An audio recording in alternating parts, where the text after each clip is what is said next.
pumirma sila sa impeachment, so klarong anti-Sara sila, klarong pabor sila sa impeachment.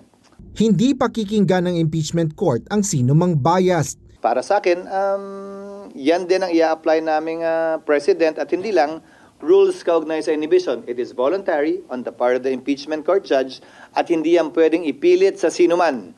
Pabor man kay VP Sara o kontra man kay VP Sara. Pabor man sa impeachment o kontra man sa impeachment. Para naman kay Vice President Sara Duterte, hindi maaring mag-inhibit na lamang basta sa impeachment trial ang senator judges na pabor sa kanya.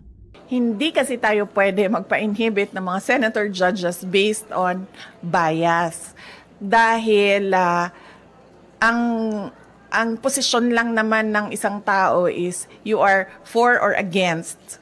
Inday Sara, no? Kung ganun ang ating basehan sa inhibition, ay dapat din natin ipa-inhibit ang mga senators na meron ding bias against Sara Duterte, no? Tulad na lang ni Senator Risa Ontiveros na in a public speech, sinabi niya na kailangan talaga burahin or kailangan wasakin, kailangan sirain, gibain ang pamilyang Duterte.